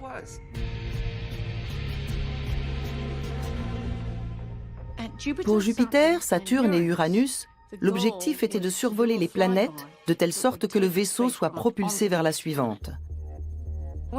Mais pour Neptune, qui était la dernière, nous avons pu prendre une autre trajectoire, ce qui nous a permis d'avoir une image vraiment spectaculaire des anneaux et une vue arrière sur tout le système. C'était vraiment magnifique. Imaginez un peu capter l'image des anneaux de Neptune, qui ont une réflectivité 2 fois plus faible que la suie, dans une lumière 1000 fois plus faible que sur Terre. On a donc 1/1000 de lumière et on essaie de capter quelque chose qui est 2 fois plus sombre que la suie, sur un fond qui est noir d'encre. More than one ring could be seen even in the raw images, the so-called ring arcs. And it seemed reasonable that this was indeed the lost arc that our imaging team raters were looking for. Now you're going to turn on me, right? À proximité de Neptune, on voulait s'approcher de Triton, qui est un monde en soi, sur une orbite rétrograde autour de Neptune. À l'arrivée de Voyager, Neptune et Triton n'étaient pas alignés. Il y en avait une ici et une en bas. Que faire? Il y avait une solution. C'était de survoler le pôle Nord, très près de Neptune, pour infléchir la trajectoire du vaisseau en direction de Triton. Mais ça voulait dire s'approcher à seulement quelques milliers de kilomètres de la couche nuageuse jusqu'à l'effleurer. Et il fallait trouver le point exact. Notre crainte, c'était de ne pas connaître assez bien l'atmosphère de Neptune. On n'était pas sûr que le vaisseau n'allait pas chuter. Il pouvait aussi y avoir des particules dans les arcs. On risquait de pénétrer dans un nuage d'éclats de matière. Et là, ce serait la fin. La moindre erreur de calcul et au lieu d'effleurer le dessus des nuages, on traverse la couche et le vaisseau prend feu. Une petite erreur dans l'autre sens et on passe trop loin. La trajectoire n'est pas assez descendante et on percute Triton et c'est la fin de la mission. Et on n'a pas le temps de tergiverser, il faut appuyer sur le bouton. Ça aurait été fascinant d'être dans ce vaisseau pendant qu'il passait tout près de ces nuages magnifiques. Et tout d'un coup, alors qu'il survolait le pôle de Neptune, de voir s'élever la grosse lune, Triton.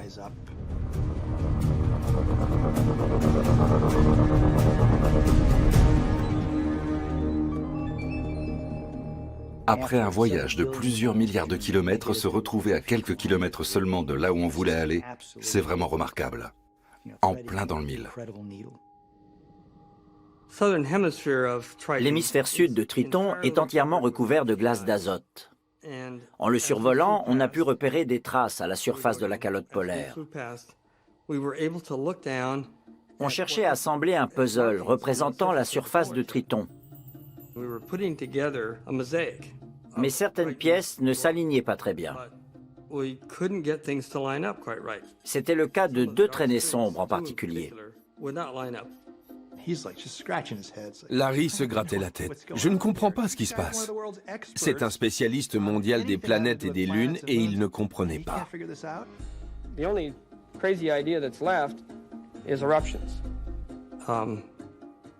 Je me suis dit, passons-les dans un stéréoscope, un verre rouge et un verre bleu. Et là, les images, en se superposant, ont montré des formes en 3 dimensions. C'était des geysers. Je me suis dit, mince alors, on avait la réponse.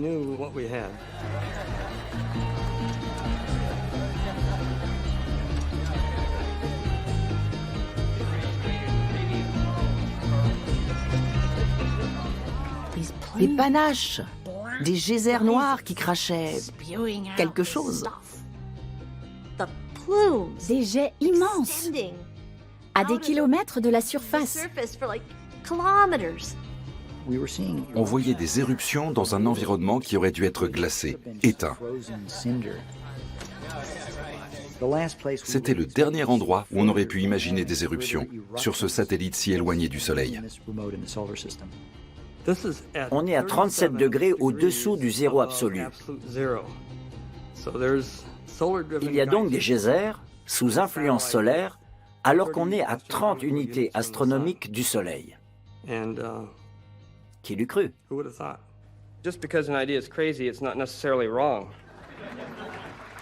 On savait que c'était la dernière planète que Voyager allait explorer.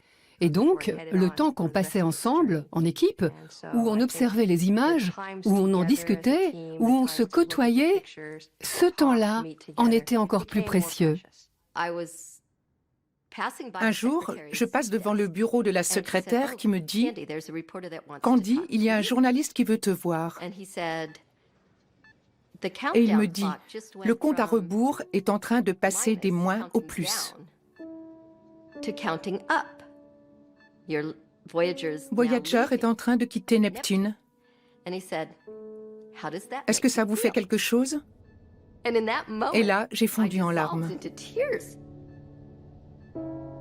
Après ce dernier survol, Voyager nous a montré ce magnifique croissant, Neptune et Triton. Et là, on a tous compris que c'était la fin de la partie planétaire de cette aventure. C'était la dernière escale.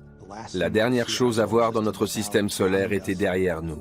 On venait de passer de la mission planétaire à la mission interstellaire de Voyager.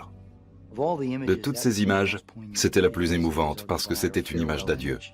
We could have enhanced the color a bit to make a somewhat prettier picture, but out of respect to the Voyager spacecraft, we decided to show it to you just as it is.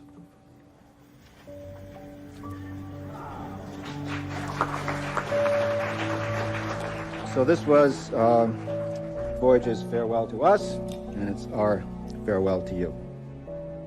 The way I looked at it was, Je me suis dit, on a vraiment accompli quelque chose de génial. Une mission plus que réussie. On était un peu triste. On avait mis beaucoup d'énergie dans cette mission.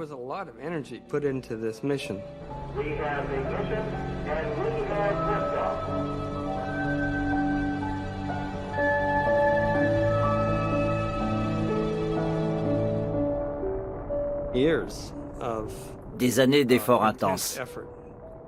C'était la fin d'un voyage sentimental.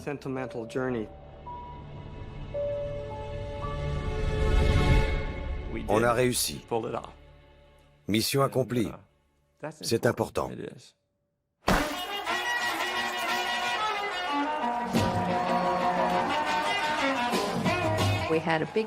On a fait une grosse fête au labo, le pot de départ de Voyager.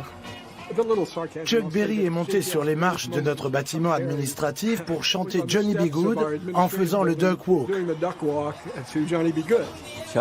Chuck Berry était présent à cette grande fête et il a chanté Johnny B. Good. La star de la soirée, Chuck Berry, est sorti de derrière le bâtiment 180 et il a joué Johnny B. Good. On s'est tous mis à danser. C'était merveilleux. Ed Stone dansait aussi. Ça valait le coup d'œil, tout le monde dansait. Un vrai moment de rock pour souhaiter bonne route à Voyager.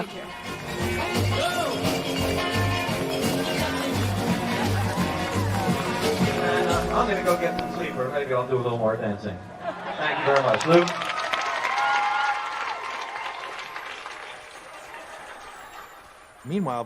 Pendant ce temps, Voyager 1 poursuivait sa route de plus en plus loin de nous.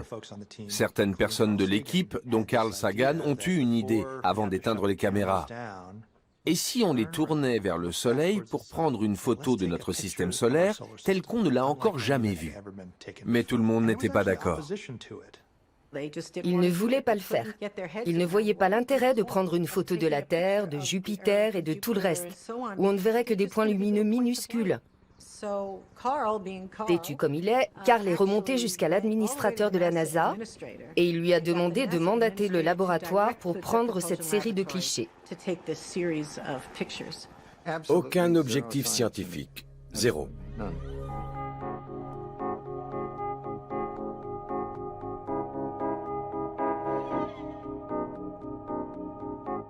Les gens prennent des photos de notre planète depuis aussi longtemps que le programme spatial existe. Mais personne n'en avait jamais fait une comme ça. C'est le jour de la Saint-Valentin 1990 qu'ils ont fait ce très beau portrait de famille. On a fait le portrait de chacune des planètes et j'étais la première à les regarder. Je connaissais les moindres taches, les moindres imperfections. Mais après inspection, je me suis dit, mais où est la Terre ? Comment a-t-on pu ? Il y avait beaucoup de traînées lumineuses sur cette photo, et j'ai fini par repérer que la Terre était dans l'un de ces raies de lumière.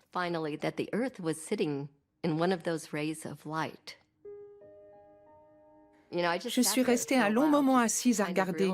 C'est fou, la Terre est là, la Terre vue par Voyager.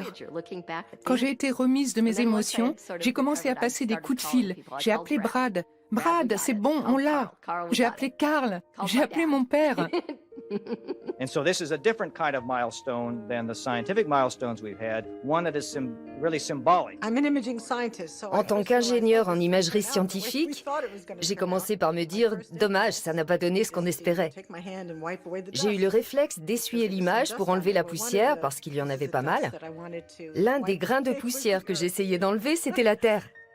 Mais ce n'était pas grave, parce que dans le regard de Carl, c'est devenu une allégorie de la condition humaine. And the next slide.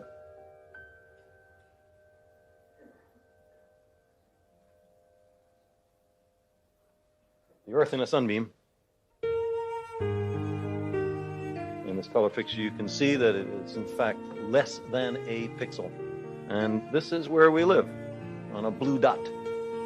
On that blue dot, that's where everyone you know and everyone you ever heard of and every human being who ever lived out their lives. I think this perspective underscores our responsibility to preserve and cherish that blue dot, the only home we have. Mon père parle de cette petite tache dans la vaste nuit cosmique. Il dit qu'on fait partie d'un grand tout, mais aussi qu'on est seul. À un moment, il dit même qu'aucune aide ne nous viendra de l'extérieur pour nous sauver de nous-mêmes, et que c'est à nous de le faire.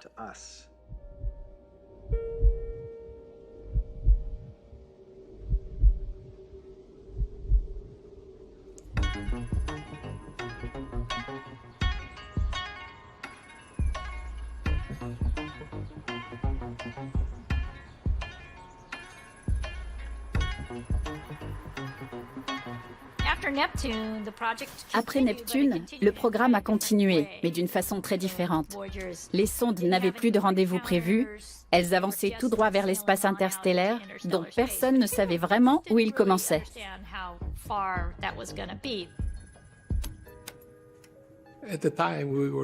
À l'époque où on a conçu Voyager, on ne connaissait pas les frontières de l'espace interstellaire. Il fallait alors qu'on s'occupe de cette deuxième mission. Est-ce qu'on va booster le vaisseau pour lui permettre de sortir de notre système solaire et d'aller explorer le reste de la galaxie? Mais on ne savait pas si c'était encore loin. Encore un monde inconnu. Goldstone, Voyager Ace. Voyager Ace, Goldstone. Please turn command modulation on at 1800. Goldstone copies 1800 for command model. That is affirmed.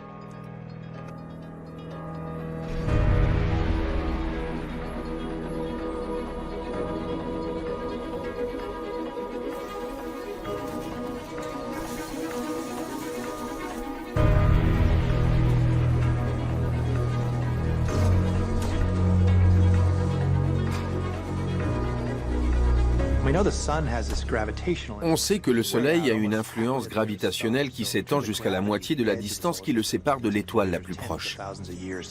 Une fois que Voyager sera sorti de cette influence, il mettra encore des dizaines de milliers d'années pour arriver aux confins du système solaire. Mais le champ magnétique du Soleil ne va pas aussi loin, c'est une sorte de bulle. Et où laisse-t-il place à la galaxie ? Voyager a continué sa route sur plusieurs années sans qu'on puisse détecter le milieu interstellaire.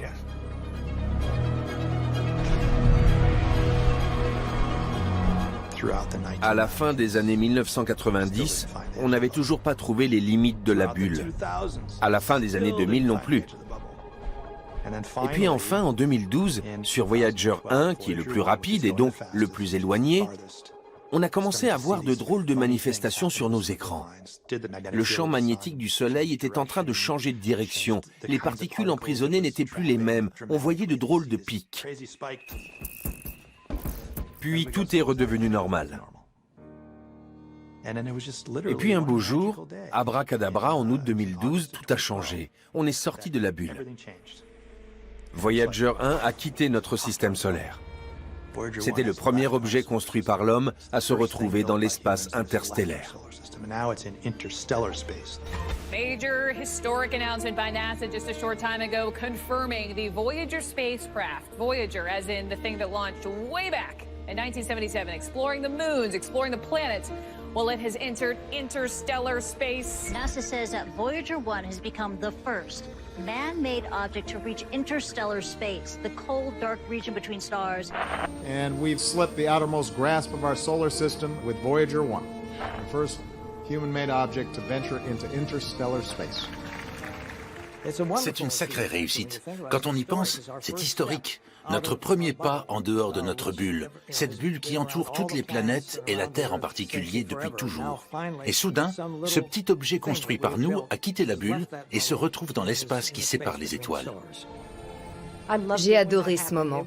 C'était comme si l'humanité tout entière était arrivée dans l'espace interstellaire, comme si Voyager avait transporté un peu de nous dans la galaxie. C'est ce petit engin, ce petit vaisseau spatial qui continue sa route. Personne ne sait vraiment comment, mais tout le monde est avec lui.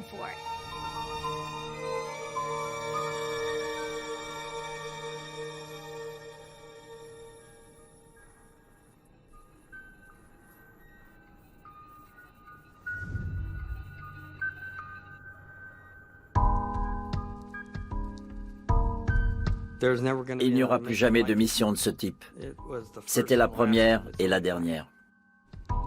Les deux vaisseaux sont rarement loin de mes pensées. Il y a toujours un petit morceau de moi qui se demande où ils se trouvent ce soir. Chaque fois que j'observe les étoiles, je regarde dans leur direction. Nous appartenons à la génération qui a réussi à envoyer un objet dans l'espace. Un objet qui va non seulement nous survivre, mais survivre à notre étoile. Dans 4 milliards d'années, quand notre Soleil se transformera en une géante rouge, Voyager continuera son bonhomme de chemin au milieu des étoiles, avec les musiques de notre génération. Chuck Berry sera dans les étoiles.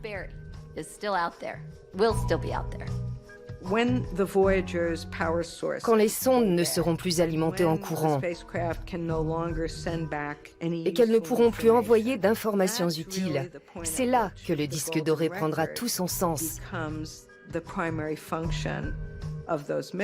Quand tout se sera éteint, ces deux disques seront toujours quelque part dans l'espace interstellaire pour remplir la dernière partie de la mission.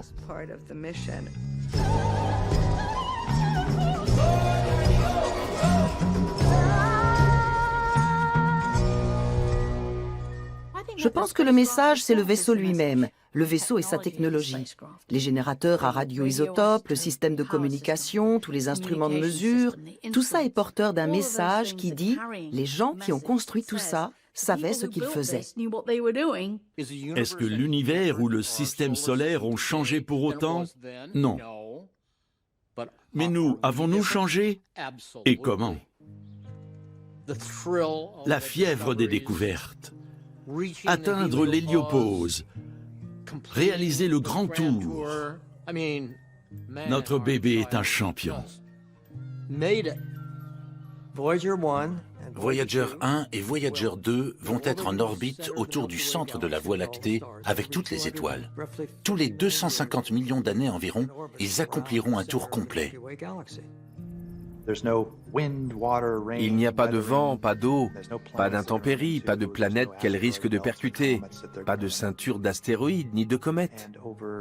Et sur des milliers, des millions, des milliards d'années, les vaisseaux devraient rester intacts. Pour l'instant, le Soleil est encore l'étoile la plus brillante dans le ciel de Voyager, mais pas de beaucoup. Puis son intensité va diminuer. Il ne brillera pas plus que les autres étoiles de la galaxie. Et au bout d'un temps infini, une autre étoile s'approchera, plus brillante. Puis, elle aussi s'assombrira. C'est un peu comme si on se trouvait sur un canot de sauvetage dans l'Atlantique la nuit. On verra peut-être un navire passer au loin ou pas. C'est ça l'avenir de Voyager, pour les milliards d'années à venir.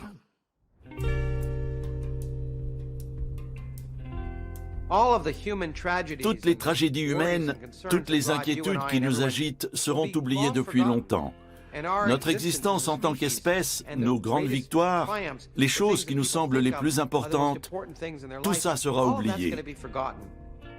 Et l'univers s'en moque. Mais il est possible qu'au moins un objet créé par nous soit encore là, quelque part. Et qui sait, peut-être qu'un jour, selon une probabilité infinitésimale, un autre être vivant le trouvera et apprendra que nous avons existé. C'est hautement improbable sans être impossible. Et c'est cette chance infime qui nourrit notre espoir.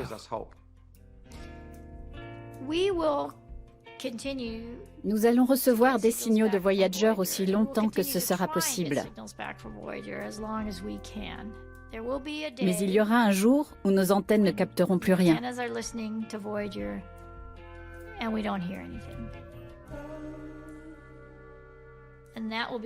Ce jour-là, nous arrêterons les communications avec Voyager.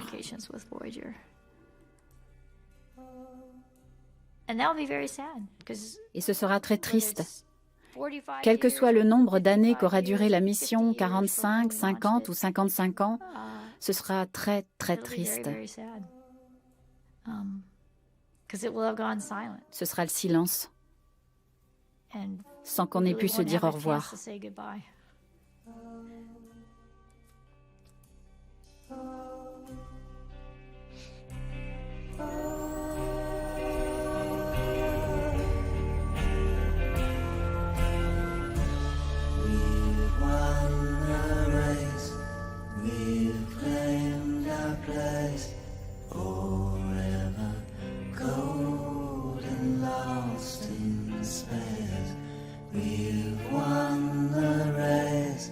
We've claimed our place forever.